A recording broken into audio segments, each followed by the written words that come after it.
Grade school. I feel like this is like a silly little bit of patter that I do where it probably looks like I'm pretending to not notice that the camera just went live, but that's actually how it goes a lot of the time. Hi everybody, how are you?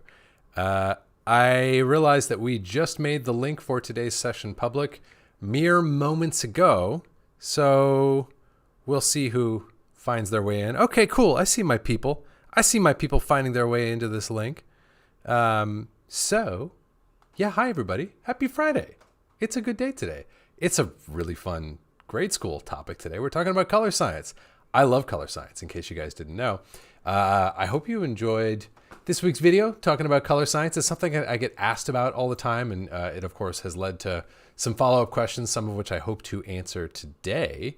But it's a fun topic, and, you know, like, in particular, like, I think some of the topics that, or the questions, I should say, that came up during or as a result of this video, a lot of them were on like, you didn't even define color science, or how do we define color science? What exactly is color science? And it's a big field. It's a massive field with all sorts of different applications. So if we want to narrow the scope of it a little bit, like sometimes the term that I will use is creative color science. And, you know, like full disclosure, my only interest in color science, as much as I love color science, my only interest in color science has ever been and probably will ever be the extent to which I can leverage it for my creative reasons. So I'm a very exploitative color scientist, I guess I should say. There are entire corridors, in fact, the majority of the corridors in the library of color science that I have like zero interest in because they don't connect to a way that I can create better images for myself and for my clients. Of course, there are many, many, many, many corridors of color science that do facilitate that. That's my angle. That's what I'm interested in. So in terms of like a working definition for color science or a scope within this very large realm of color science, this very large discipline, that would be, I think, a functional umbrella is to say creative color science. Color science that by understanding and by leveraging, we can produce advantageous results for ourselves as colorists or for other artists trying to get good results. So that'll be kind of like my theme, my boundary that I'll put on today's session. My buddy Gadali's here with me. I think we might even be able to hear Gadali. I think everything might be working today. What's up, Gadali? Moment of truth. Hello. Can you hear me now? Can you hear me now? I sure think we can hear you. I'm going to adjust my microphone. If you're wearing headphones, just be aware that I'm going to bump things a little bit. Sometimes I listen back to grade school with headphones just to hear how it all went, and I'm always annoyed with myself. I'm like, you knucklehead, you should not be bumping the microphone and disturbing everyone's ears by doing so. So hope I gave you forewarning on that. Let's chop some stuff up. Let's talk about color science.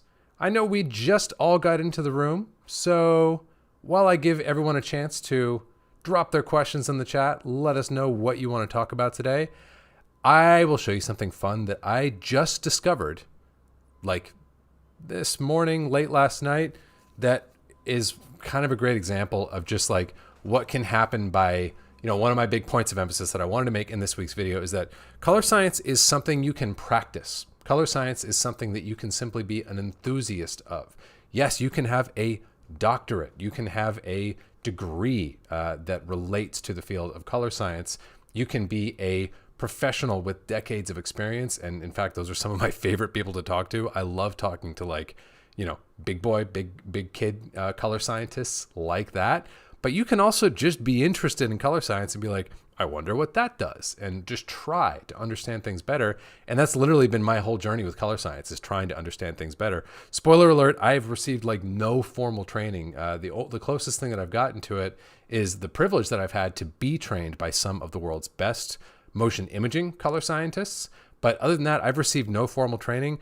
I've just been trying to figure stuff out and reading books and being curious. So that's something that I want all of you guys to feel empowered to do. If you're curious, if you're interested in color science, you should feel empowered to explore it, and you should never let anyone make you feel like, oh, you need special permission, or you need a special degree, or you need to be in some sort of structured program in order to explore it. You can just poke around and find fun things. I mentioned it in this week's video, but for example, that is precisely how I discovered the HSV saturation trick that we talk about all the time here on the channel. I just discovered it by going, HSV has an S channel. What if I only operated on that channel? what kind of results would I get? Would they be interesting? And I tried it out and I said, hey, they are. So great example there. But something I wanted to show you guys, I'm going to pull up a little sort of like spec plugin that I was playing around with the other day. Let's see if I know how to use OBS still. There we go. Okay, so check this out. This is, I was actually just telling Gadali about this. You can forgive the cryptic naming and stripped down interface of this thing. But let's go to like, actually this first image that we were on is pretty good. So the idea of this is, if you think about film, how do you get like red in film? You actually get red by combining magenta and yellow. There's no like red primary in film. So the idea with this tool is that we are rebuilding primaries from secondaries. And you can see as I start to like do that, this is like the extent to which I'm doing that. You basically get like a densification of everything. But I would like to show you guys the cube shape of this if I can. What the heck? It's Color Science Day. I'm going to show you the cube. So let's just reconfigure some stuff here. I'm going to open up Omniscope. Highly recommend Omniscope if you guys haven't checked it out for a variety of reasons, but it's good married with this cube generator that I have here for visualizing a cube. So check out this cube. I'm going to set this thing to be always on top. And if I do that now, here's the default. This is just a Unity RGB cube, a shape that some of you guys might be familiar with if you've done any color science exploration, or if you've ever played around with something like Lattice that renders, shows you what a LUT is doing to a uniform 3D cube like this. And if I just move this sub slider, it makes a shape that, if you've spent a little bit more time with color science, might look awfully familiar to you. This looks to me an awful lot like, let's do this. Where is my, oh, I know what I want to do. Check this out. We're just going to go and look at the 2383 here. And I'm going to open this in Lattice. And I'm going to update this slider because it acts funky. That's sort of interesting, no? Very, very similar overall contour in terms of the way that corners are being pulled in. The brightest thing is peak white, which makes sense in a subtractive system.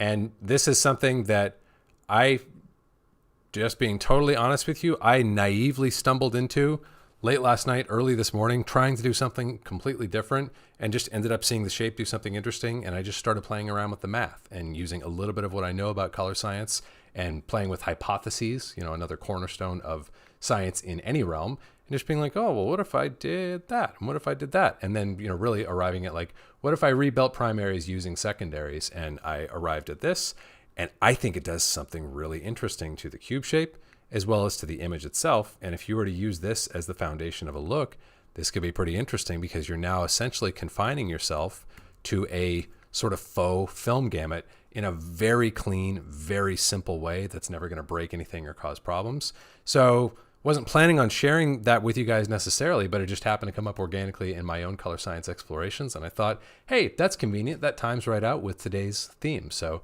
I hope you guys find that as interesting and exciting, or like, 10% as interesting and exciting as I do.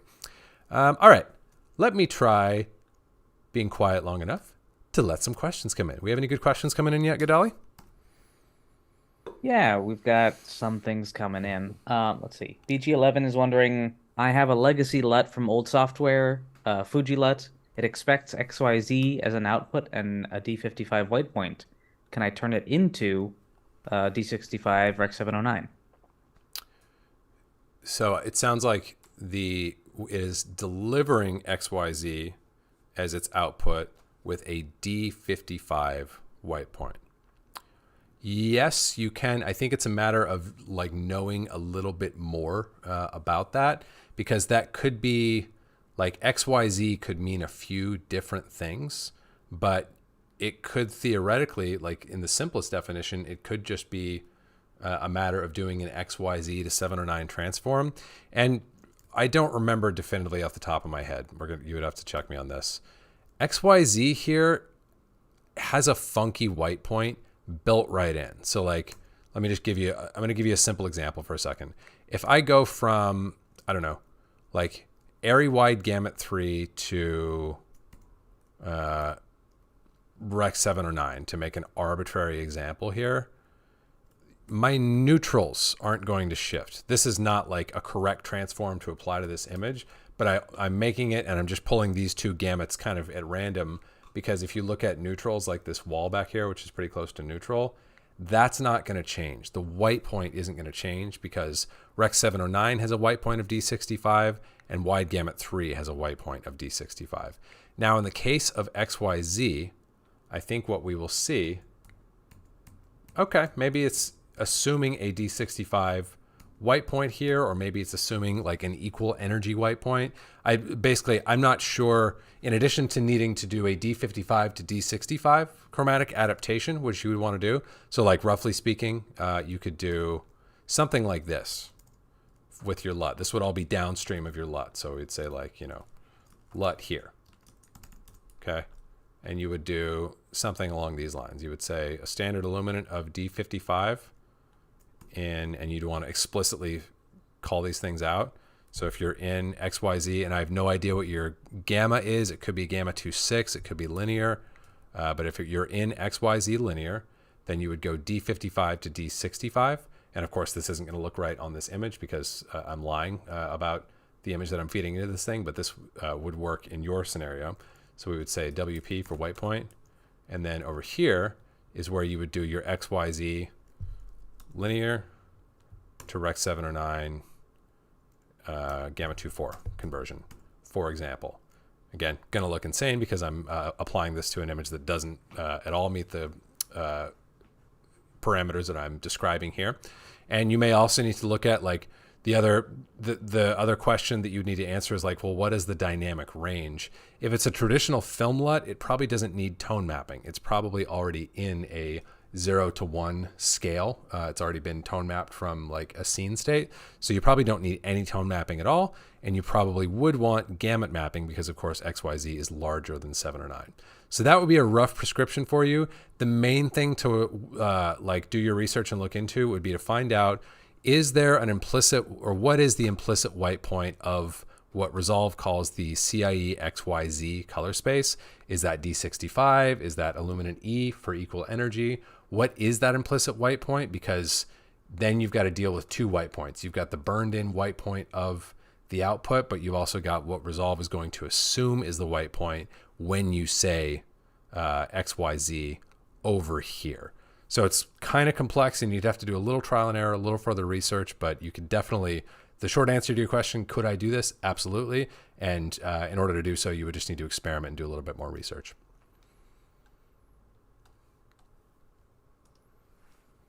Evo is wondering if you would recommend using Hyperion from your Pro Pack as a node on a clip level to adjust saturation. Ooh, that's interesting. Let's find out if I would recommend that. By the way, please let us know in the chat. It looks to me like Gadali is now coming through loud and clear, and I finally got my co-host audio woes sorted. But if someone wouldn't mind confirming for us in the chat, that would be very helpful.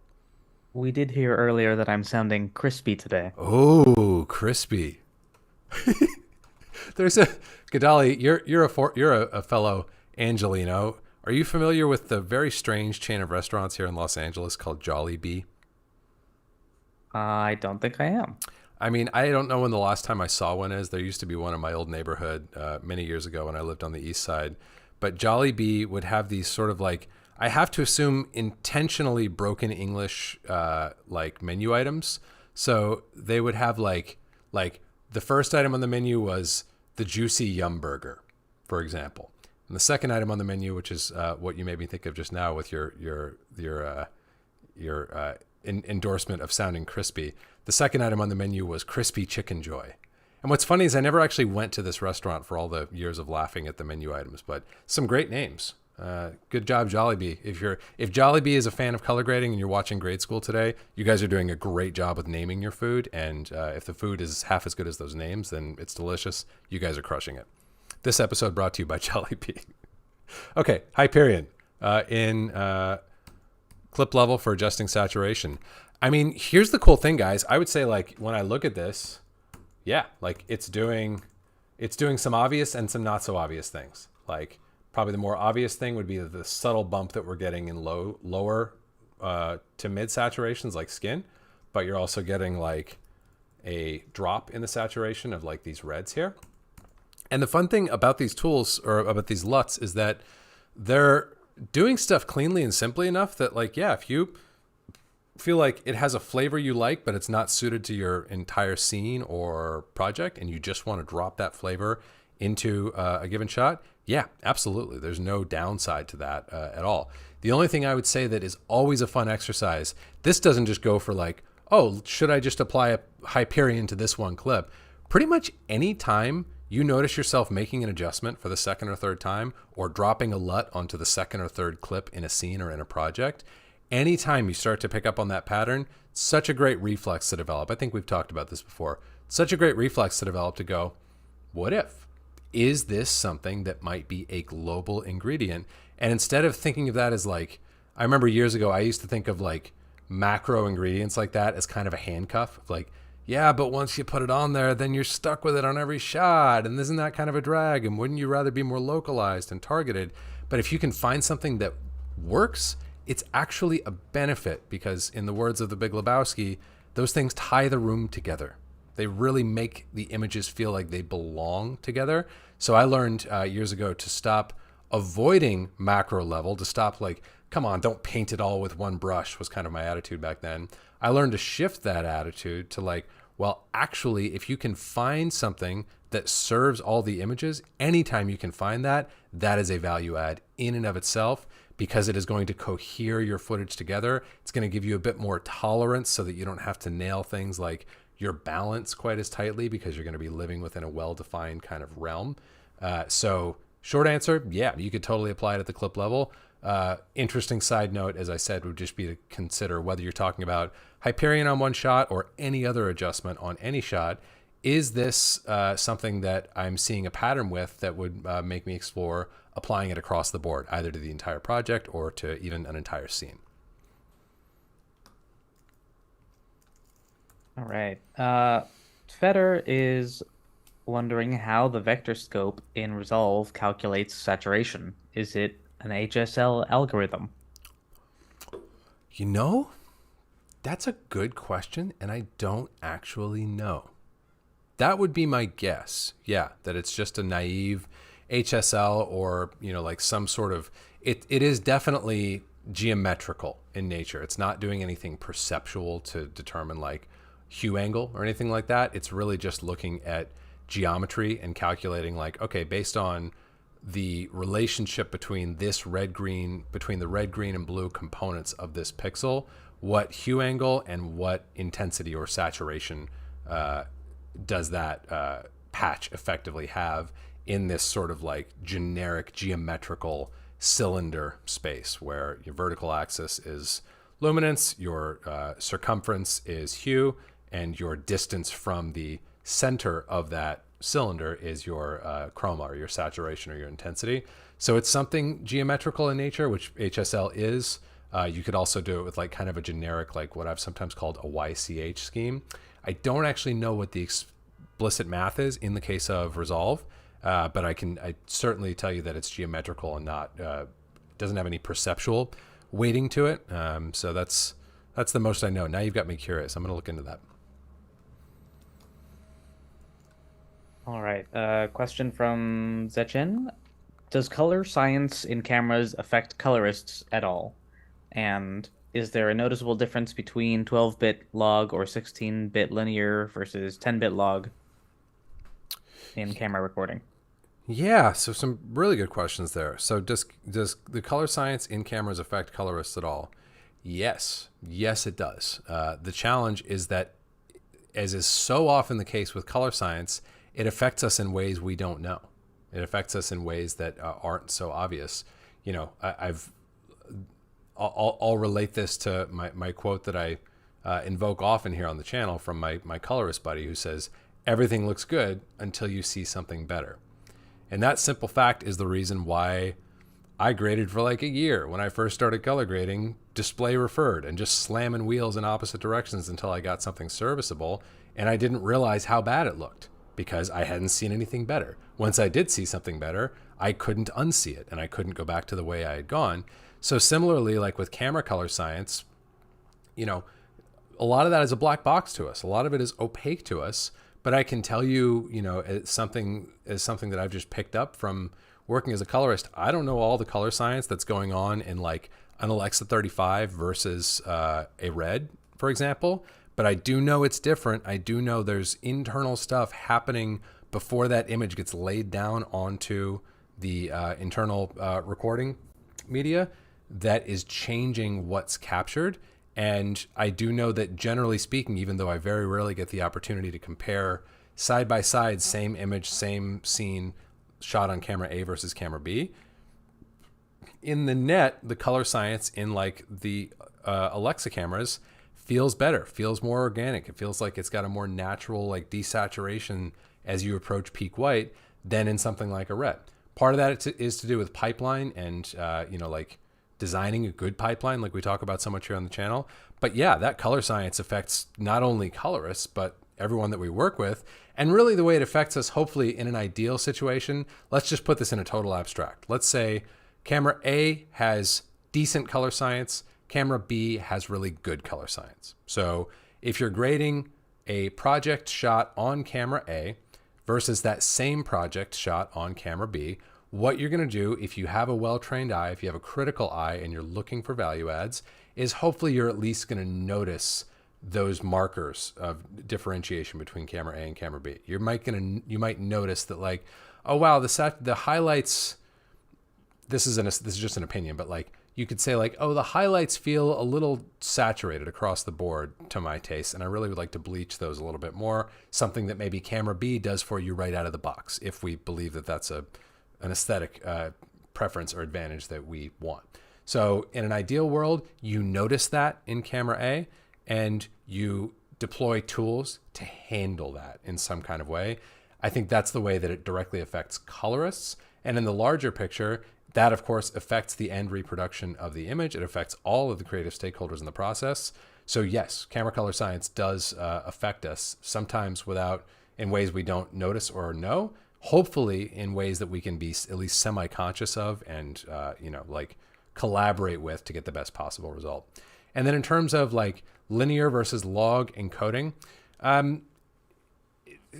again, kind of tough to compare like 10-bit log versus 12-bit log or 16-bit linear, like all these different scenarios, because the opportunity to review them all side by side in matching context doesn't come all that often.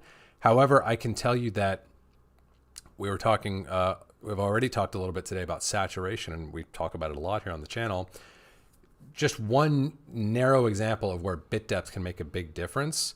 When you are pulling a saturation channel and you want as healthy of a saturation channel and you want nice separation between similar colors or similar saturations, I should say, and you want to articulate those better, that's one area where bit depth has a huge impact.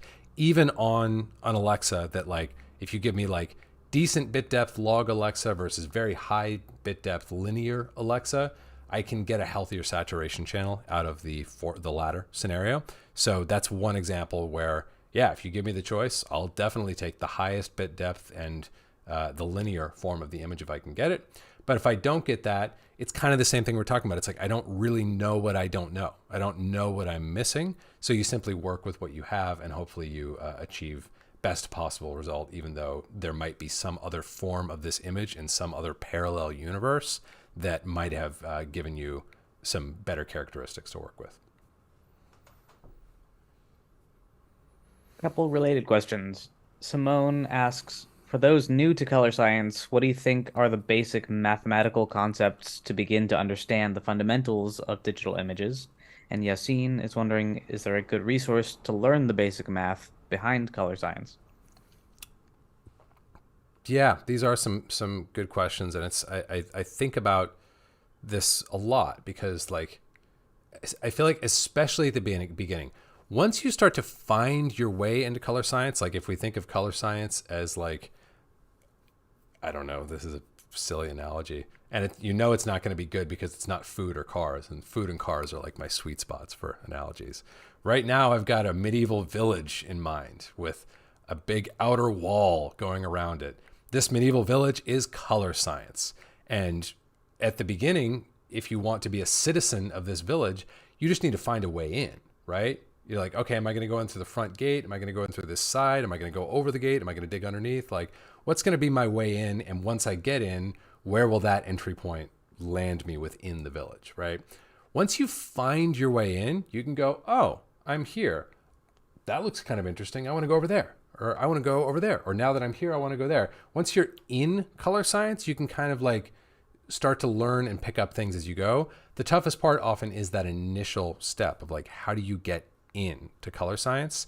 And I wish I had a straightforward answer for you. I think the best I could give is that my way in, to give an example, is I had a little bit of a background with code when I started learning color science. From like a young age, I had really enjoyed programming. Didn't have a really strong math background, but I kind of understood code.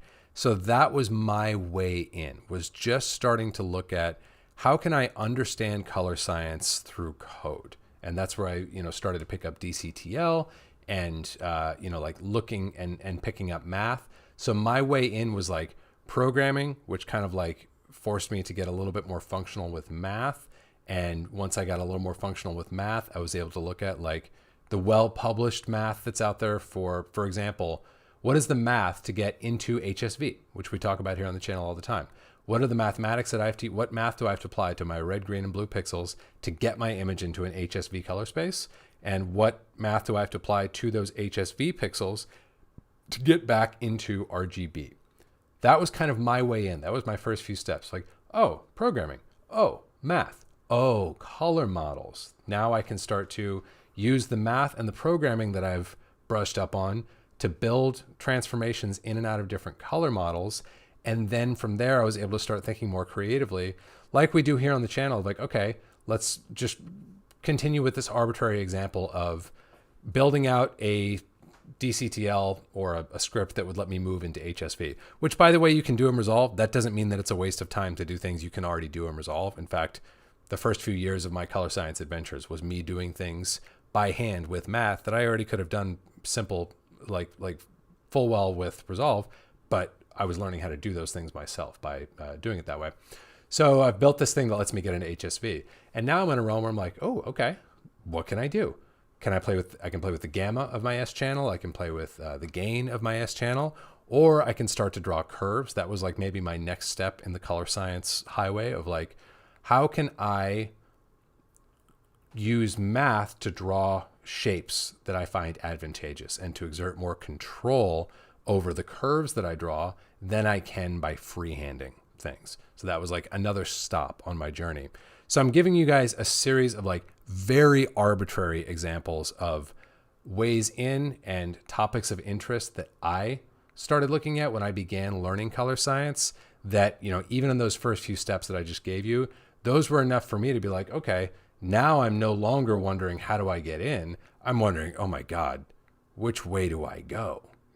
So I think that's something that you'll find as well, is like, if you can just find that first little like foot in the door of color science so that you're starting to get a sense, whether that's with programming or with math, or grab a textbook on a topic you think is interesting.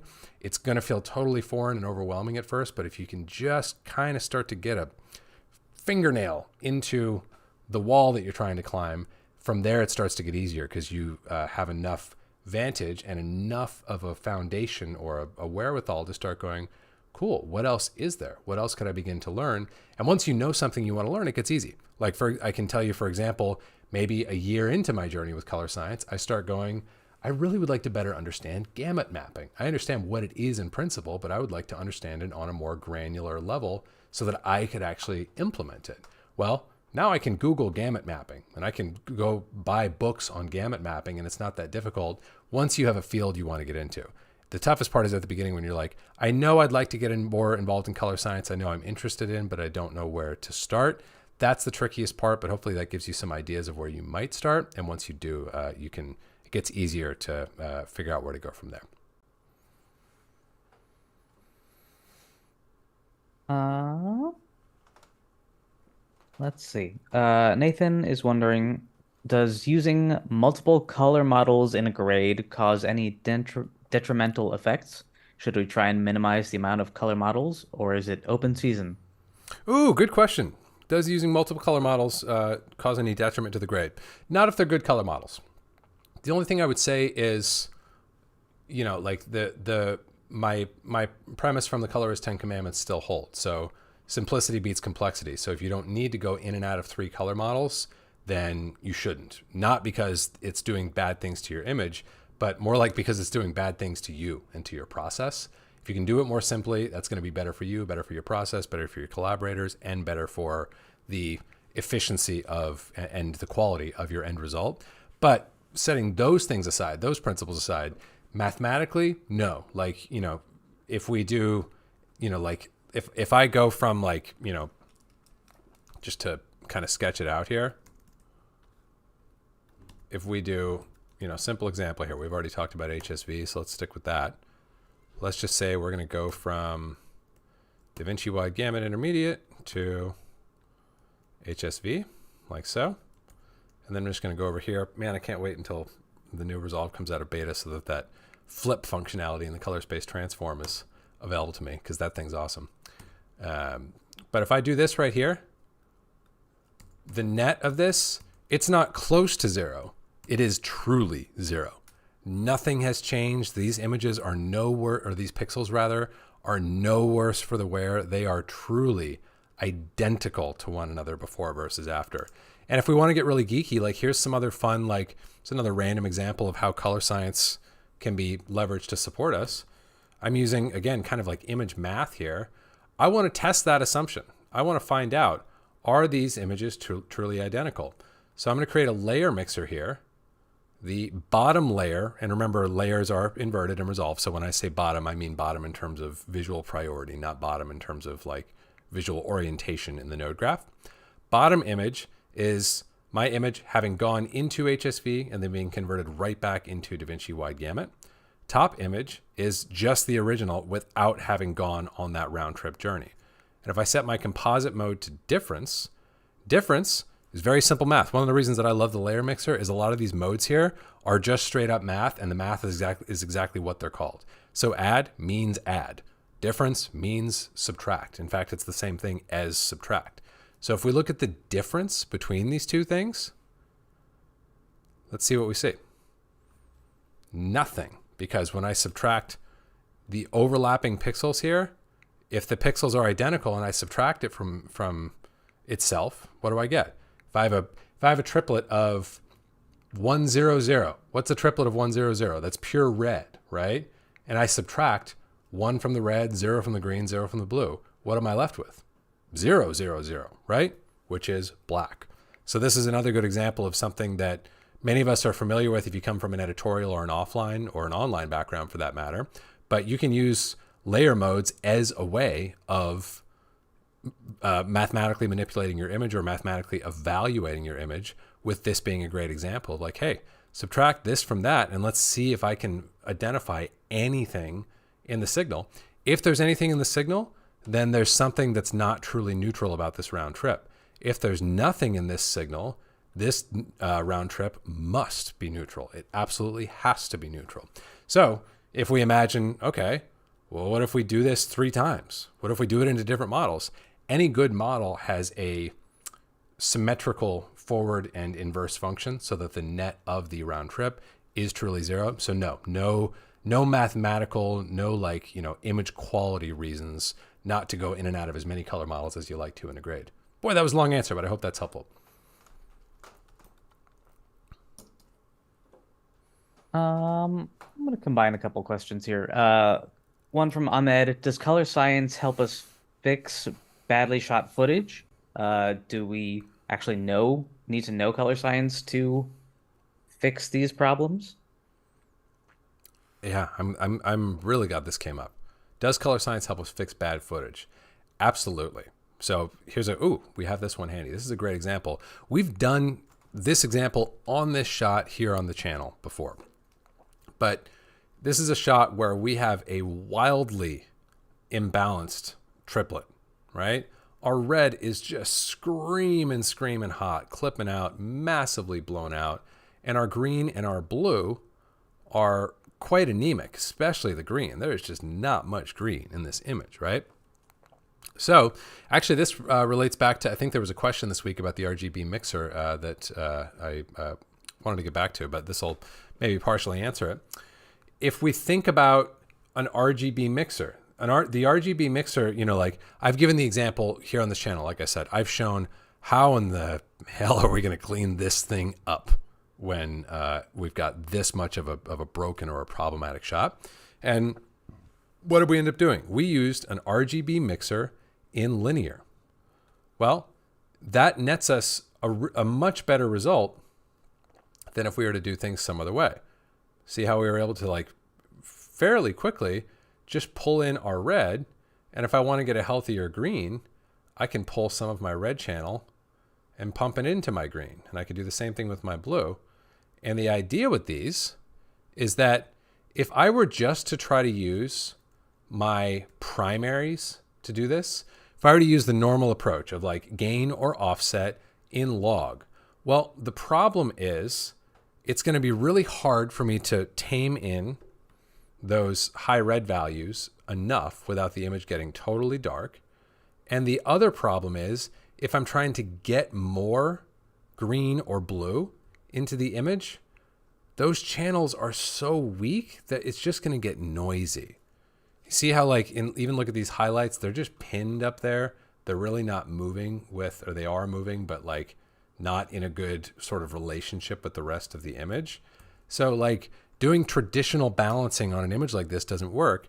And this RGB mixer approach, while it's not perfect, is getting me to a much better place much more quickly. How did I know to do this? How did I figure this out? I figured it out with color science or by, I should say, thinking about the problem in terms of color science. And there's really two parts of it. I chose to use an RGB mixer and I chose to do it in linear. Linear I chose to do because I know that the math in linear says that if I do my red in an RGB mixer while in linear, I am going to be most readily affecting really, really, really, really high red values, which are my exact area of interest in this shot. I'm going to be affecting those things much more than if I were to do red in a log RGB mixer. So that's how I arrived at linear. I'm like, well, I have really hot values in one or more channel. What's a good domain for dealing with really, really hot values? Linear. It's better than log if you've got really hot values in one or more channels. And then the RGB mixer, the logic there was like, well, if I just keep trying to take this weak little green channel and I keep just trying to increase it, well, what happens? Remember that gain is multiplication. We're going back to math, right? What happens if you multiply a small value by a small value or a small value by anything? It takes a long time to accrue, doesn't it? So if I just keep pressing my green up, I'm just not seeing that. Look how hard I have to push that before I start to see a response because the channel is so weak. But if I'm in the RGB mixer and I say my green output is not going to be based on my green input multiplied by some factor that I provide, my green output is actually going to be defined by the strength of the original screaming hot red channel. And look at how quickly with just this 0.25, I'm able to get a green channel that's healthy and that doesn't have a bunch of noise or other junk in it. So those are like the two components in the case of, hey, you know what would really help to clean up this image and get it into its best possible shape? An RGB mixer and a linear domain. I arrived at both of those things in a principled manner, not just by guessing and trying every possible combination, which maybe I could have with enough time, but of all the different possibilities, like I'm sure we've all been in that position of being like, I'm sure there's a solution somewhere in here, but I don't have 10 days to research every single possibility. I need some sort of like clue or scent to go on. That's often where color science supports me in solving problem shots, to go back to the question, to say like, okay, what is the problem that I'm seeing? How would I describe it in a sort of like neutral, principled, more scientific way? And what are some instruments or some principles of color science that I can utilize in order to solve or to mitigate that problem? So this to me is a really good example of like, oh, I've got a really hot red channel and I've got a very, very weak green channel and a pretty weak blue channel. What is the best way for me to deal with that? RGB mixer and linear may not be the ultimate best way, but it's a very good way. And as we already saw here, a much better way than, for example, just going for my trusty primaries in log. You get night and day different results just by thinking a little bit in terms of color science and by devising a solution through that lens of color science. So yes, absolutely. Color science can definitely be used to solve problems when you're grading. In fact, it's one of the best tools to have in your toolkit when you're trying to solve problems. Fedor is wondering about color psychology and how that relates. I have noticed that knowing color psychology helps to speak with a client to explain why they see what they see. Could you share your experience with that and how it relates to color science? Yeah, this is a really interesting topic, and I'll be fully honest with you. Color psychology is something I haven't studied as much. So maybe like when we were talking earlier about like finding your way into color science, that's like a totally different but equally valid entry point into the field to be like, I would like to understand color psychology more. So I have limited examples that I can give you of how I leverage color psychology in my grading practice. For me, a lot of it is like very simple principles that I return to over and over again, some of which we've already talked about here on the channel before, but like I'll give you two that I am always thinking about.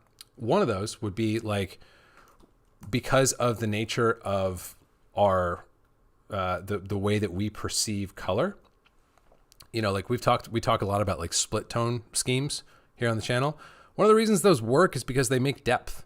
Yes, they create color contrast, which we like. Yes, they create a feeling of colorfulness because of that color contrast. Like that's a good thing as well. But they also create depth because to our eye, cooler things are further away and warmer things are closer to us. So when I apply, let's just do like a Voyager thing real quick here. Let's do a tone, foundation, and modifier. We'll do Cygnus for our base contrast, and we'll do, I don't know, Mira or Solaris or one of these. Yeah, Alcor for our kind of split tone scheme. And you can see, like, yes, there's more color contrast here, but can you guys see, or do you feel when I turn this off versus on, my subject physically feels closer to me, and this backdrop physically feels further away from me. It feels like it's got what, like when I say depth, I literally mean the third dimension.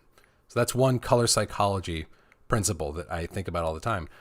Cooler things seem further away, generally speaking. Warmer things seem closer up. So that's one example that is top of mind for me. And gosh, what was the other one that I wanted to share with you? It might come back to me. That's one that's top of mind. Frankly, that's something that I would like to learn more about and to apply more into like the way that I run my sessions with my clients, because it's definitely a way to leverage color science to get the best possible result in collaboration. For whatever reason, it's in my explorations of the medieval village of color science, I've tended to be more focused on models, math, programming, a lot of like film emulation or the modeling of film processes and the way that those can be described on a mathematical basis. Those are some of the areas that I've found myself sort of like perpetually fixated, but I need to round it out with some color psychology. Great question.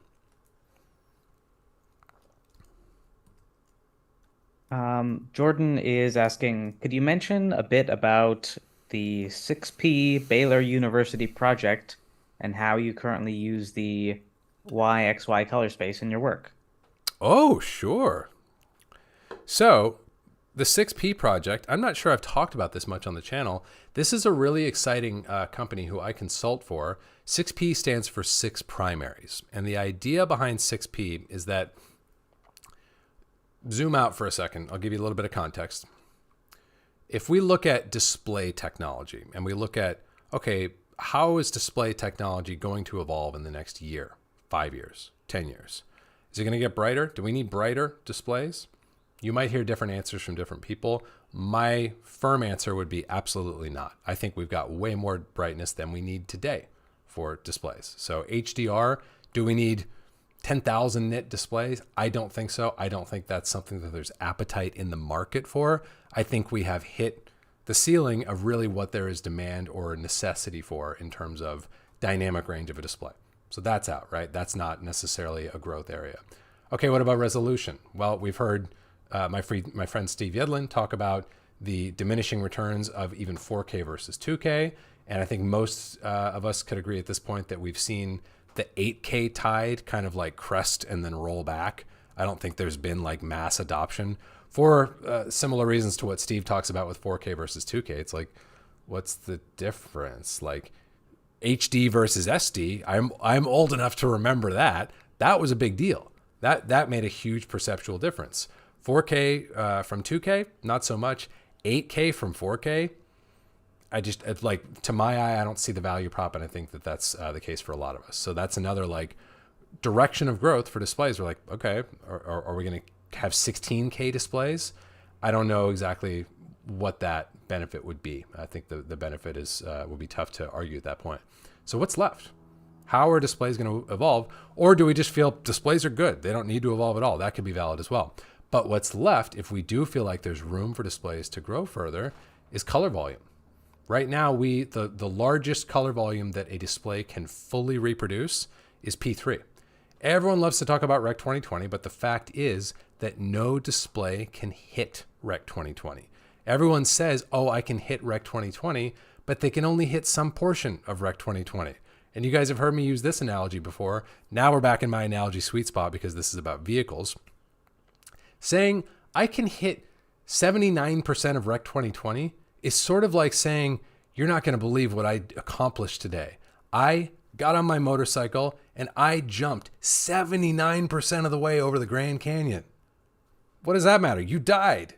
Same kind of thing with color volume. Like if you're not hitting the color gamut, saying I hit 79%, that means nothing to me. And that's why even today when I deliver Rec 2020, the ridiculous spec that we've landed on is we want P3 within Rec 2020 because we've recognized we can't master a gamut that we can't see. So I can tell Resolve to set my output transform to Rec 2020 by saying, like we're going to go from DaVinci wide gamut to Rec 2020. But the fact is there's no display in the world that can show me that gamut. So it's useless. So what we do instead is we go to Rec 2020 and then we confine that to P3. And really what we're doing is sending P3. We've just arrived at this overcomplicated, future-proofed convention of Rec 2020. Anyway, I digress. That's a whole side point. But we could stand to have bigger color volume. There's interest. There's potential benefit to be had there. What the 6P project is doing is evaluating one of the fundamental problems of getting beyond that 70-80% of Rec 2020 ceiling that we kind of seem to be hitting technologically right now. One of the reasons that we are hitting that ceiling is that we only have red, green, and blue emitters in our displays, and we have to get, and the spectral signature of those displays, when you start to punch further and further and further into wider and wider gamut, you get really, really spiky spectra, which has a variety of problems. But one of them is that you're going to start to see more and more variance between what that display and the image on it looks like to me versus what it might look like to the person standing next to me or some other person. I just mean like variance between people. I'm talking about metameric failure. Okay. So that's one of the many benefits of a system in which you actually have more than 3 emitters. That's what the 6P project is all about. It's about stacking up 4, 5, or 6 emitters either onto an emissive display or having those frequencies of light in a projection system as well, so that you can get a wider gamut without having to get hyper like toothy with your spectra, and as a result introducing metameric failure and other issues. So that's a rather lengthy summary of the project, but in case you can't tell, I find it very exciting. I think it's really cool. Even if the gamut doesn't get any wider at all, you get a smoother spectral signature to the image coming off the display, which has its own advantages, like many different advantages. But to go back to the question, what are we doing with the YXY metric? It's simply a convenient way of getting from, like, right now the 6P technology is about displays. So we're not trying to overhaul the pipeline and say, okay, now no one can use this multi-primary approach until ARRI develops a multi-primary camera with 4 or 5 or 6 receptors. And no one can use this multi-primary approach until Resolve sports a 4 or a 5 or a 6 channel grading platform, and they have a control surface with like 7 wheels on there, so I can manipulate my red, green, blue, cyan, magenta, whatever. All we're focused on is the display side, more emitters. So the way that we are getting out to there is we are moving into a YXY domain, cap Y, little xy. So cap Y is a luminance, and X and Y are simply chromaticity coordinates. So from those, you devise a sensible reproduction in n primaries, meaning 4 or more primaries, whatever the system is capable of.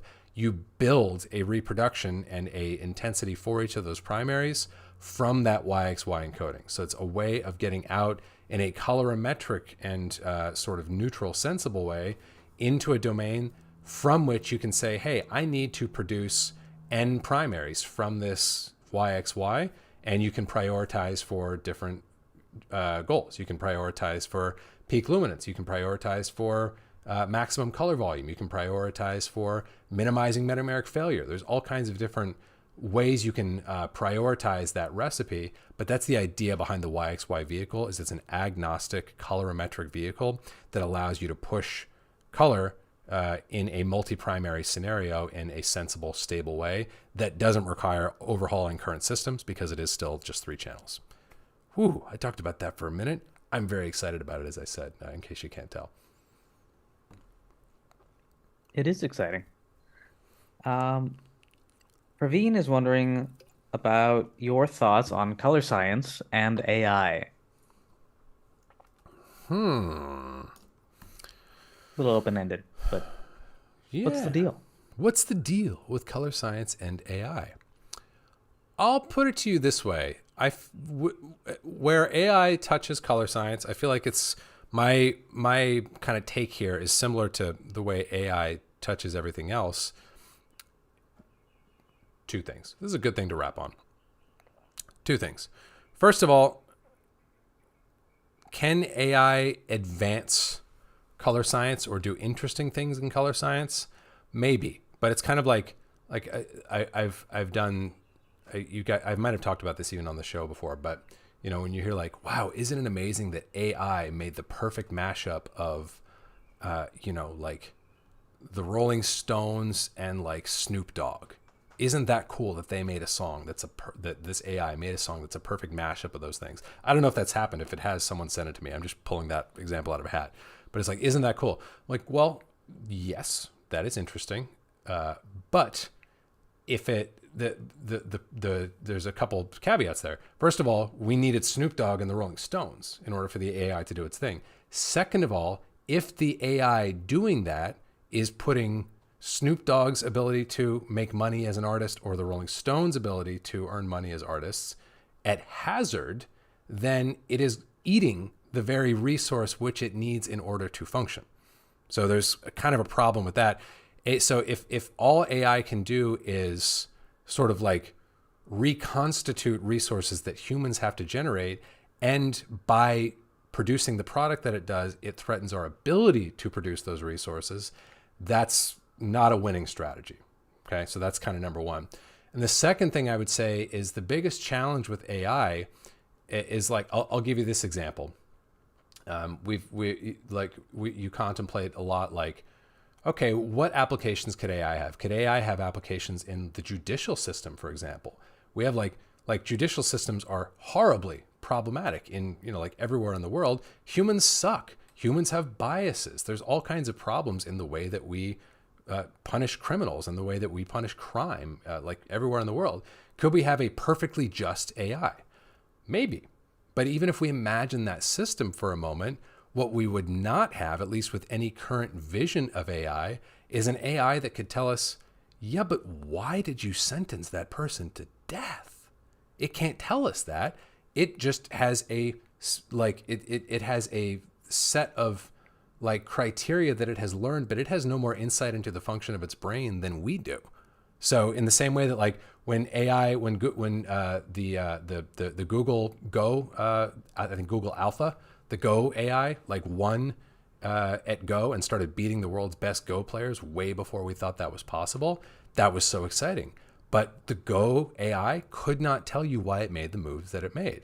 In the case of a board game, that's not necessarily problematic. In the case of the sciences, certainly in the case of the legal system, a black box system that cannot tell you how it arrived at the conclusion that it has reached, that's fundamentally problematic. And I would say in color science, maybe people aren't dying unjustly or intolerably as a result, but it's equally problematic to be like, well, how did it produce what it produced and what is it doing under the hood? It doesn't know, so we can't know.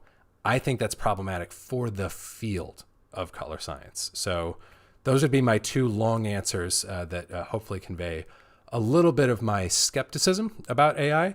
I'm all about anything that can be automated, systemized, and offloaded from human function. It just can't come at the expense of the human species or at the furthering of the very field that we are trying to get support in, if that makes sense. And I don't pretend to be an expert on these things. I'm very interested in them. So I'm open to being slapped upside the head with some fresh knowledge if I'm totally off base. But that's my current best thinking on the way AI is going to affect all kinds of areas of our lives. But certainly when we think about color science, that would be my concern is like, okay, well, is it endangering the ability of humans to be compensated for innovating in this area? And does it rely on human innovation in order to function? If so, that's just a self-perpetuating cycle that's eventually going to spiral out of control, and we're just going to be left with no innovators and no means by which to innovate, and then everybody loses. Boy, a day of lengthy answers. I don't know what I expected when we set up a grade school on color science, but I hope you guys enjoyed today's session. I really enjoyed it. You guys always bring in such awesome, insightful questions. You leave me thinking about our craft of color grading, and in today's case, about color science. So thank you guys for being here. Thanks for stimulating my intelligence and imagination. And I hope you guys have an awesome rest of your Friday, an awesome weekend, and we'll see you next week back here on the channel. Take care.